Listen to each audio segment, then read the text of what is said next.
In Podcast. I'm your host, D Making Moves, and today we got definitely a hometown hero in the building. Man, this is one of the most talented guys that I know. Not just in his industry. I think like overall, like the designs and everything that you're doing, bro. Like it'd be crazy to me, but man, this is my guy, Paris, joining us on the podcast today.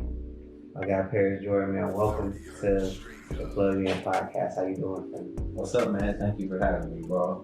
Been seeing y'all doing good things. Glad, it's an honor to be here, man. Yeah, man. I'm glad you was able to jump in short notice because I'm moving around. Of course, you moving around, definitely from that, but you out of LA with it right now. How the LA weather is right now? Oh man, it was 80 degrees before I left. Yeah, I had to go re-up on the coat. Man, it's that time of year out here for sure. Welcome home. But tell the people a little bit about, man, who you are, what you got going on, for the people that don't know about Paris Jordan.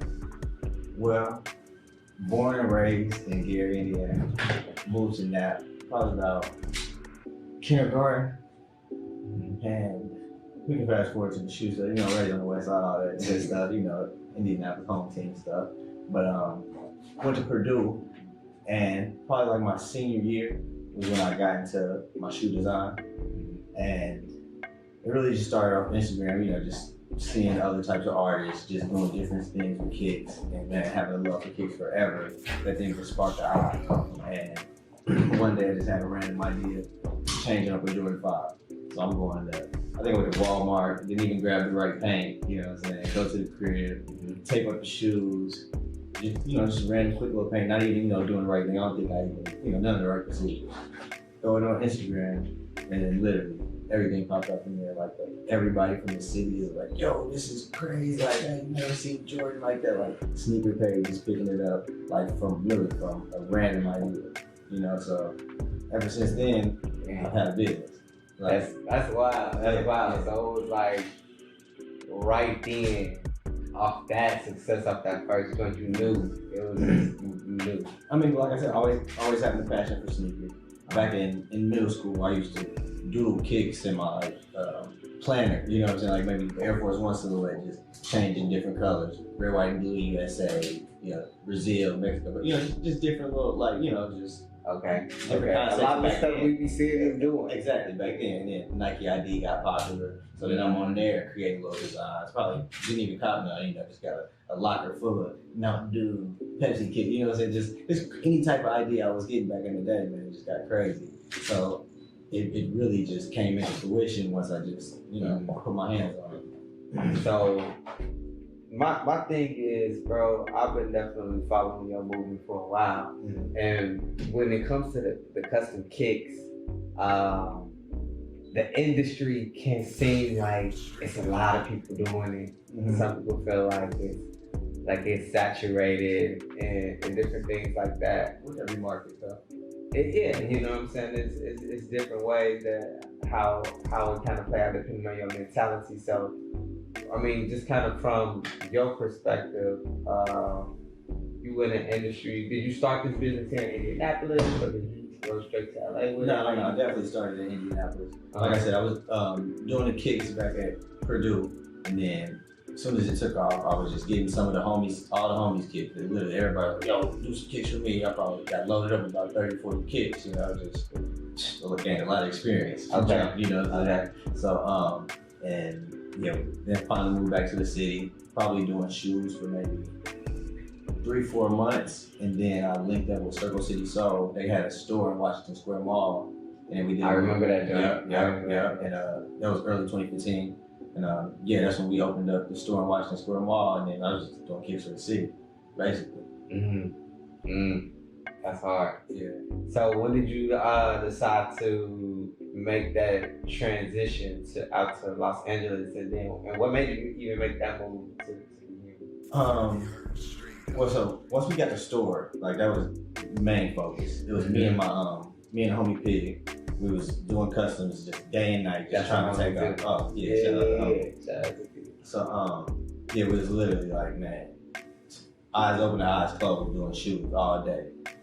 We probably was getting maybe 50 orders a week. Like it was really going. It got hectic over time. So so doing so many shoes, we were gaining traction on the internet. We were talking to like the people that made the paint, you know, people that were making our stencils, the people that made the tape, different artists and stylists all over the country. You know what I'm saying? And it all was seeming like everybody was in California. You know, somebody hit us up with a gig and they're like, where are you located? I'm in Los Angeles. We in Indiana. And then, you know, it kind of get quiet from there. You know? Okay. So, okay. But I get you. Oh yeah. So as that was happening, I had a partner that was about to move to California. He was helping me with the business, and this timing was perfect. I think it was the summer of 2015. We'd been running it for like 6-7 months, and he's like, "I'm about to move to California in like 3 weeks. What you trying to do?" I'm like, "Yeah, we're just gonna take the business to California and get it started." That was the goal. Mm-hmm. So moved to California and hit the ground running. You know how that goes. Yeah, and that's a thing in itself. But it's so dope that you was able to make that a smooth transition and take a business with you. Mm-hmm. You know what I'm saying? That you had started from jump, because it could definitely be difficult to find your lane, mm-hmm. Find your spot out there when you don't got like a clear path or a clear vision on what you're trying to do. So that's dope. Literally. I mean, tell people a little bit more about the brand. Bro. Okay, bet. So I'm a footwear designer, and my brand DezineDope is basically somewhere where people can get custom, either one-of-one designs, or we can, you know, I can make a full-size run, but basically it's just a service to where I, you know, switch up people's shoes, spice them up a little bit. What can I do to get some of them Dior joints that you got? What's probably with them? You know, you got to get the website. It's pricey right now, man. What they cost? How much you got? What's the tax? They're gonna have to hit designerway.com. Check that out. Because you definitely need like a rack. Hey, a rack? It's up there now, man. It's up there, man. I respect it. Mm-hmm. I ain't gonna lie. I respect it. Like I see the craft. I see the quality too. You know, it's detailed. So. And with the, you know, with all the little hysteria going on around it right now, you've seen that Nike and Dior Jordan collab. So, I mean, I don't really know what's going on with that, but now they taking my shoe and putting it in the airwaves. So it's like, shoot, y'all, you know, want my Dior, they Dior, you know, what you gonna do? You know what? I don't think it's bad at all. You know what I'm saying? Paying the ticket. Like it ain't a bad thing at all, paying the ticket. But I think what you're doing is so hard. And I heard about what they was doing on Nike, but we was even talking a little bit before the joint how, I mean, we think that somebody that work at Nike is just looking at your page, looking at like what you doing, what you got going on. And yeah, like you said, those people that got Instagrams just like us, you know what I'm saying? Just because they work in those jobs don't make them, you know, not see the same shoes we see. So, and everybody gets inspired by different things. So I'm sure it's somebody on there. It's no coincidence. I've seen too many things, but you know, ain't no shade on nobody. So, with everything that you got going on right now, bro, because I feel like you've already hit like a lot of different like milestones of success by the people that you've worked with, and then also like, you know, getting different celebrities to, you know, get your shoes, you know what I'm saying, and really rock with you. Like who are some of the people that you have done custom shoes for? I've done most recently Trina, YG. I've done shoes for Tiger. I've done shoes for Flash Gordon for the Patriot. He's on the Seahawks now. Those shoes with Trinidad James. Me and him did a whole. We didn't want to actually do the Crenshaw collection. Those shoes with Billie Eilish. She's a pop singer, and that happened off of being in LA though. You know, stylists just hit me up, doing things like that. And honestly, man, I really sometimes I can't even put into perspective who I'm doing shoes for because I'm just working all the time, you know. And like I don't really put those customers on the pedestal from my regular customers because I kind of care about them more because they saving up their checks to buy my shoes. You know what I'm saying? They want to pay in payments, you know. And then the celebrities sometimes they want it for free. They don't want to, you know, show love, and those relationships are kind of different. So when it happens, it happens. But you know, I just want the brand to grow. That's, you know, the main factor that, you know, highlight. Nah, that's a dope perspective. I mean, I think that that's definitely the best way to go about it, and people gonna really appreciate that and that in their product. And sometimes people don't also know about kind of like what's going on the flip side with, you know, how situations work when you're working with celebrities or working with their stylists and kind of what's going on that level. And just as beneficial as it is on the exposure to it, you know what I'm saying? Sometimes a lot of that product is being free, or you know what I'm saying? It can be sometimes. Yeah, the short end of the stick. Yeah, it definitely can be, but you know, everything you kind of still take in stride. It's a blessing, and I think it's always dope when I get to see, you know what I'm saying, people like supporting and appreciating the work. Yeah, you know what I'm saying. So I know you like definitely like booming online. Are you doing anything soon, like are you like in person or like? I actually I'm dropping a shoe with Wild and Away, but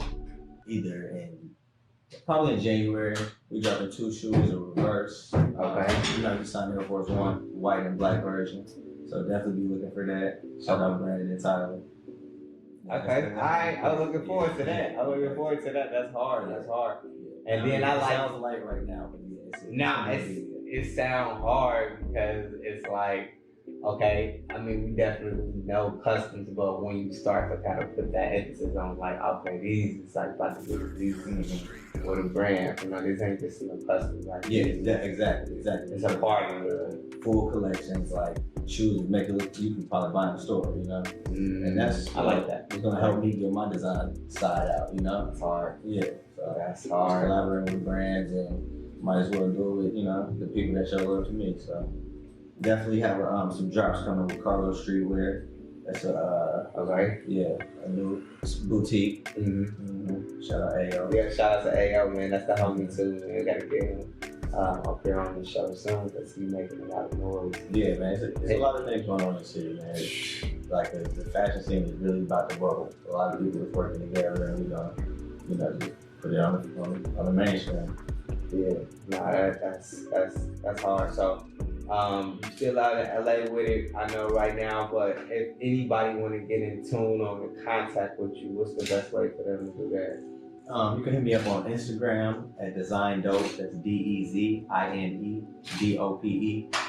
And I'm about to drop more content on YouTube as well, man, more like tutorials behind the scenes, man. My man Lloyd is definitely helping me out get my content together.